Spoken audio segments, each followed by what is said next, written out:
Bonjour à tous, en espérant que vous avez passé des bonnes fêtes. Maintenant, il est temps d'investir pour l'année à venir. On va discuter aujourd'hui d'un des meilleurs investissements.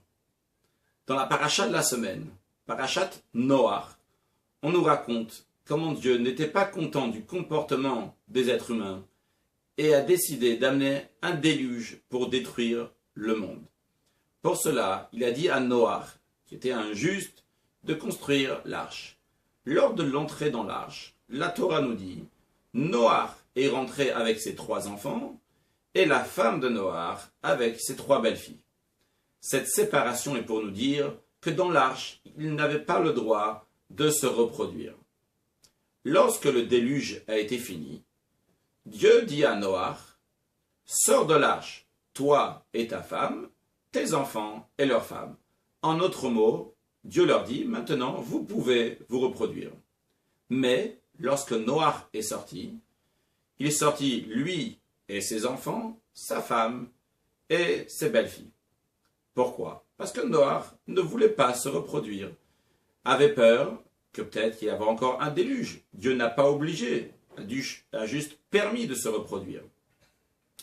Donc, Dieu dit à Noach qu'il n'en est plus jamais ramené un déluge comme il vient de le faire. Et il lui a donné l'ordre de se reproduire. Perou pour vous, fructifiez-vous et multipliez-vous. Donc l'ordre d'avoir des enfants.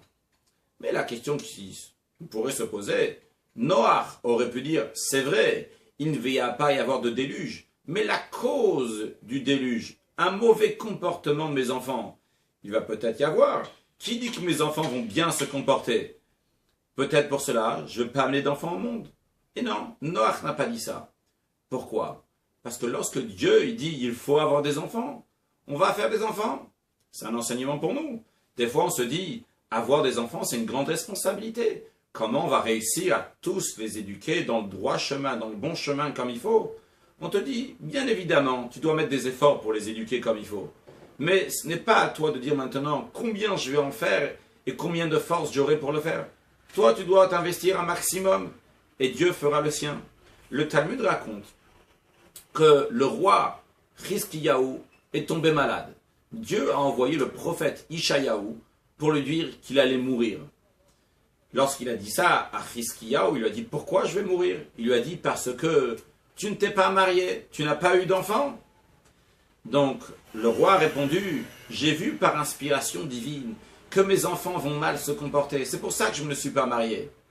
Le prophète lui a répondu, ce que Dieu a laissé cacher, c'est pas ton affaire. En d'autres mots, il lui dit, il fallait faire ce que tu devais faire, te marier.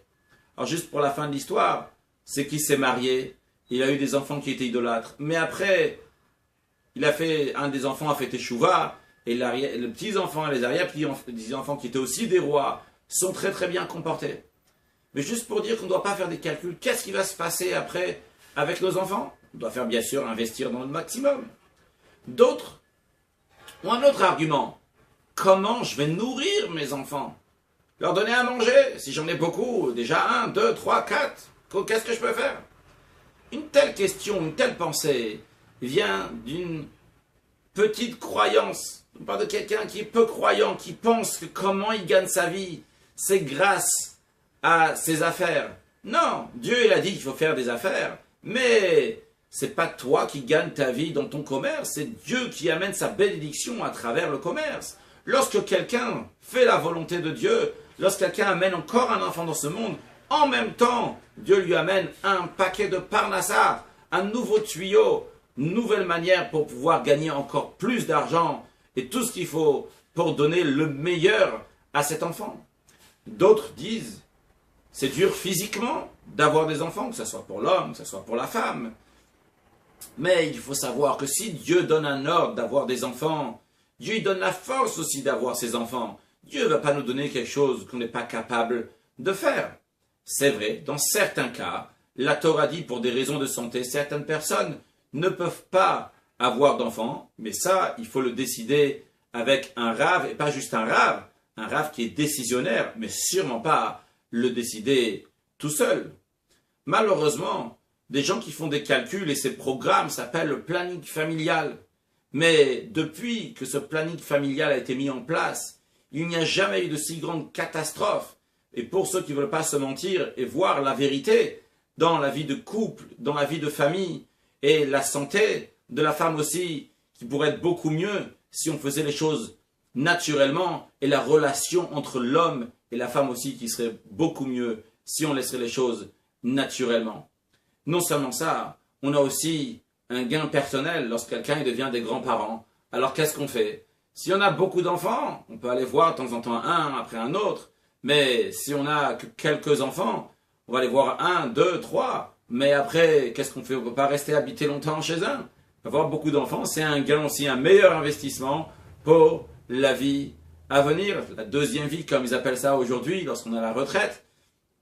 Et bien sûr, comme on est la dernière génération de l'exil, ne pas oublier ce que le Talmud nous dit, que tant qu'il y a des âmes qui ne sont pas encore passées dans ce monde, Mashiach ne peut pas venir. Donc quand on amène encore un enfant juif ici, sur terre, eh bien on amène la venue de Mashiach. Et ceux qui demandent combien d'enfants, eh bien comme certains disaient, 6 millions, parce que malheureusement on a passé un déluge dans notre génération, la génération précédente, et c'est à nous de reconstruire, d'amener encore et encore et encore des enfants dans ce monde, jusqu'à qu'on va voir la venue de Mashiach très prochainement. Alors on va se mettre au travail, ceux qui peuvent convaincre des jeunes à se marier jeunes, à avoir des enfants lorsqu'ils sont encore jeunes, à avoir des enfants tant qu'on peut avoir des enfants, ceux qui n'ont pas l'âge d'avoir des enfants, aider moralement, financièrement, ceux qui vont avoir des enfants pour les pousser à avoir des enfants, rajouter encore et encore un maximum d'enfants au travail et une excellente journée.